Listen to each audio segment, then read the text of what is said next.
Dear friends and students, today we are going to discuss about poem number 2.4 that you look on the screen.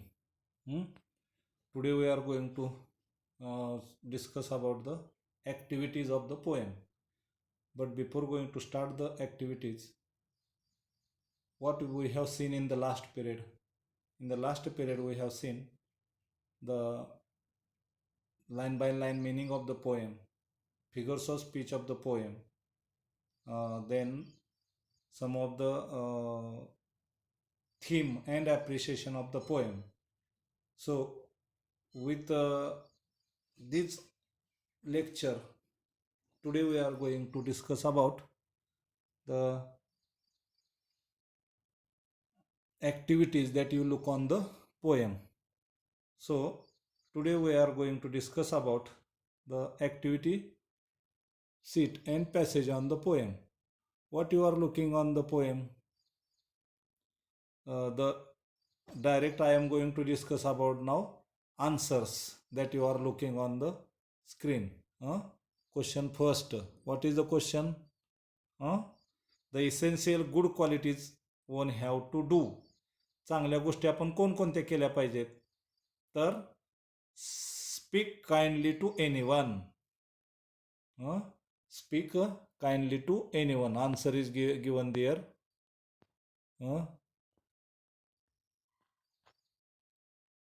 Speak kindly to anyone.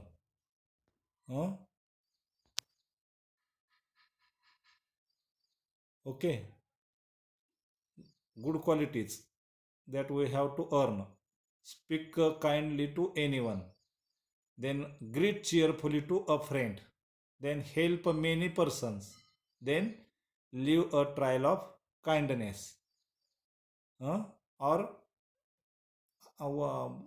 whatever may be the help in any needy person when he need a financial requirement.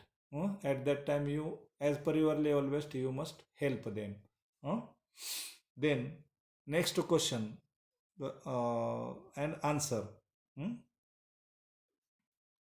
The next question, what is the next question? The answer is there. The extract shows the contrast in the behavior of person. A few persons speak to all who came in their way.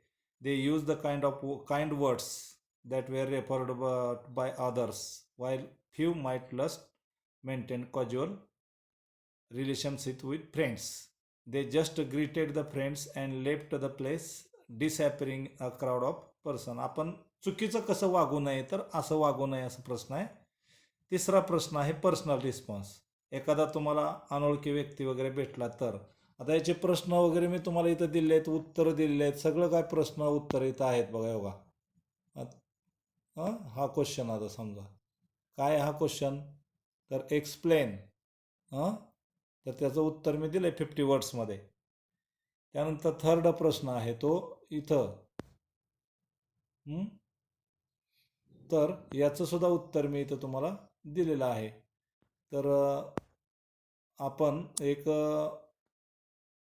कवितेच्या मिनिंगबद्दल, अर्थ, सगळं काय मी उत्तर तुम्हाला इथं देऊन ठेवलेले आहेत की जेणेकरून तुम्हाला अडचण येऊ नये.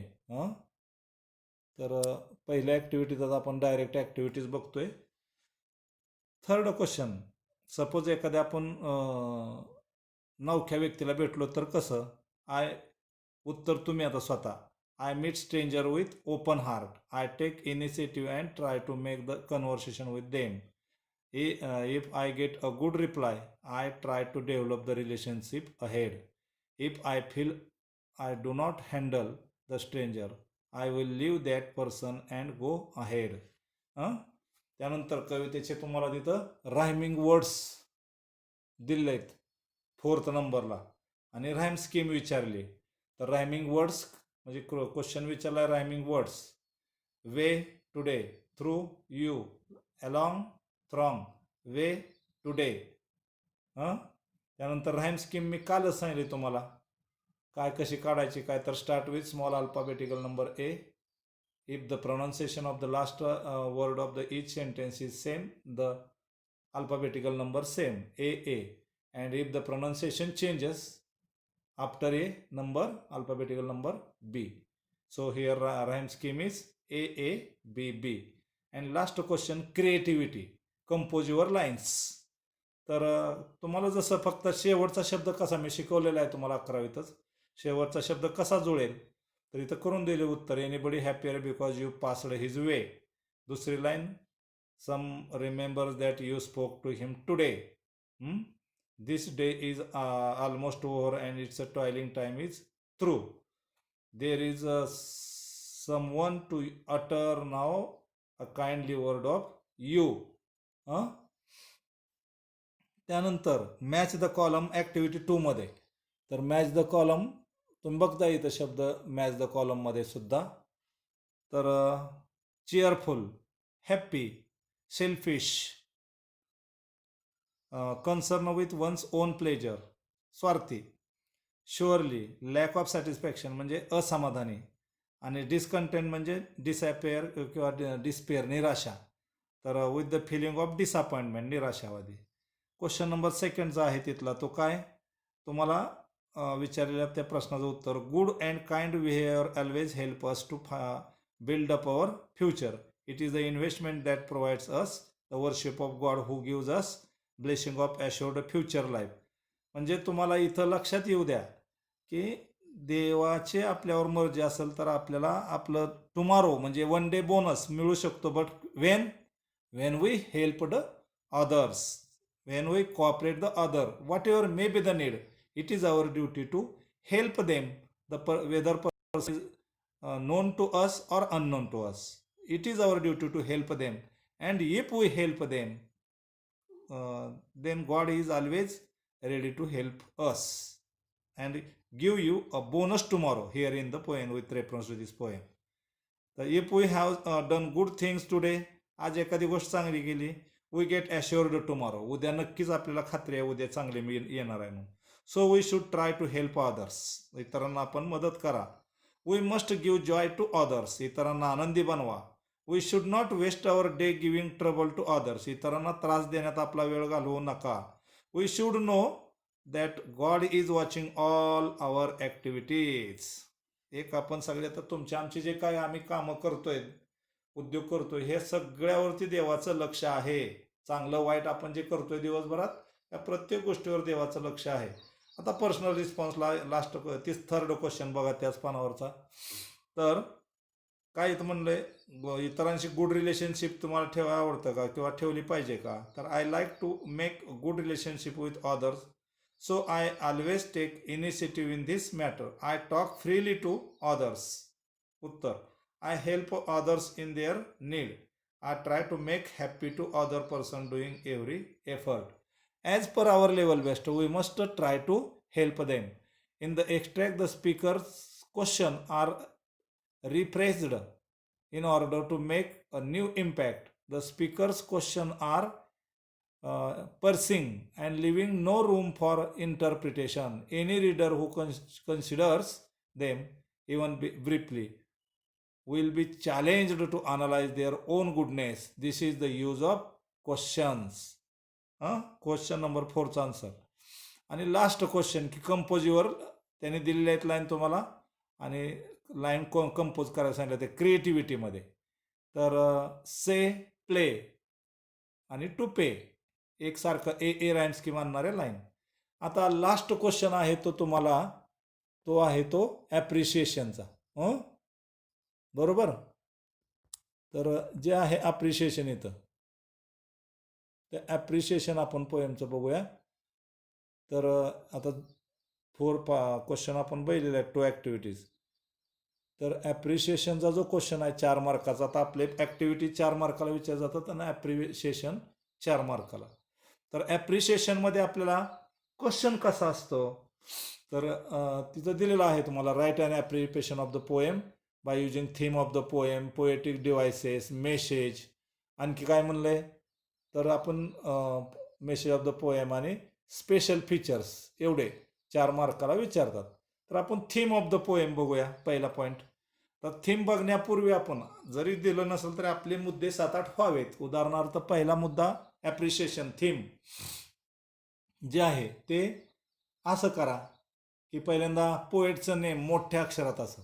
काय पोएमचं name? Have you earn your tomorrow. आता खाली त्याच्या रिटन बाय कुणी लिहिली?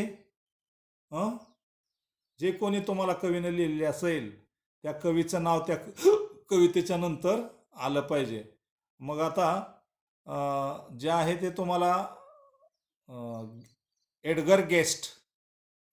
काय? Have you earn your tomorrow written by Edgar guest. आणि मग त्यानंतर थीम म्हणायचं नसतं. थीम म्हणजे स्टोरी. कशाविषयी आहे पोएम? तर जे आहे ते poem is marked by question direct to the reader. आणि मग प्रश्न विचारलेत तुम्हाला आम्हाला सगळ्याला. Through it the poet appeals the reader to behave kindly with others and bring happiness on the face of persons who come near them. It will give them assured future आणि they will able to live in the coming future. If directly or indirectly poet has suggested us while we are doing our hard work or day-to-day work. With this simultaneously we must help the others when in need. That is the theme. आता poetic devices. Poet has used 4 stanzas for 4 lines in each of the poem. किती आहेत मी मग सांगितलं तुम्हाला 4 stanzas. Each stanza contain 4 lines. आणि मग poet rhyming words आहेतच ते द्यायचे. रायमिंग वर्ड्स म्हणायचं. आणि राईम स्कीम काय? ए ए बी बी. सरळ असेच तुम्ही म्हणायचं. रायमिंग वर्ड्स द्यायचे. राईम स्कीम द्यायचे. A A B B. Figures of speech म्हणायचं डबल डॉट करून. अलिट्रेशन त्याची 2 उदाहरणं द्यायची. इंट्रॉगेशन प्रश्नचिन्ह असणाऱ्या लाईन लिहून काढायचे उदाहरणं. झालं तुमचं हे पोएटिक डिव्हायसेस. आणि मग मेसेज पोएमचा काय आहे? तर message to get assured future work properly today. म्हणजे आज आपलं काम आहे ते नीट करा, चांगलं कष्टानं करा, हार्ड वर्क न करा. अजून God will give the bright future only to those who are ready to bring the happiness in the life of others. जेव्हा आपण दुसऱ्याला मदत करतो तेव्हा देव आपल्याला नक्कीच मदत करतो. म्हणजेच one more bonus tomorrow in your life adds by the God. But when you are helping to others. तर मेसेज कवितेचा शॉर्टमध्ये द्यायचा. Help to others, cooperate to others simultaneously as our day to day routine work. And if we help to others God will also help to us and gives us a bonus tomorrow, that is one more day for your living. आता last feature काय आहे? Special feature काय? तर ह्या कवितेचं वैशिष्ट्य अनेक प्रश्न विचारले आहेत. Use of questions to create impact. Effective appeal to change the behaviour to get assured future of life. Appeal केली तुम्हाला आम्हाला वाचकांना. अपील म्हणजे काय सांगितलं मी तुम्हाला की आपलं माइंड तयार करायचा प्रयत्न केला आहे कवीनं तुमचं आमचं सगळ्याचं. काय? की दुसऱ्याला हेल्प करा. तुम्ही दुसऱ्याला मदत केली तर दुसरे तुम्हाला करतील.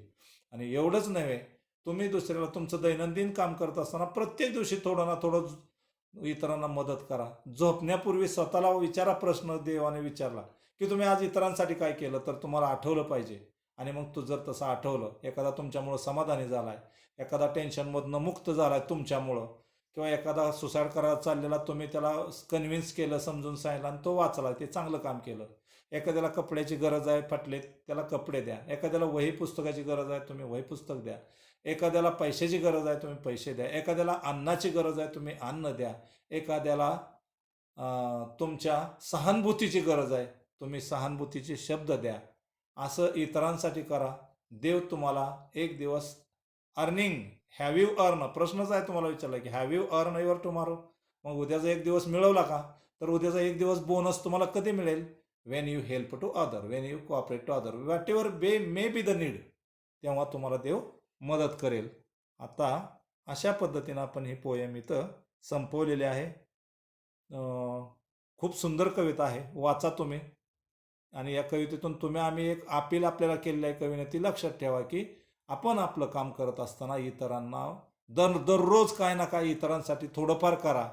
देव तुम्हाला एक एक दिवस बोनस देईल, वाढीव देईल जगण्यासाठी. ओके, थांबूया. थँक्यू.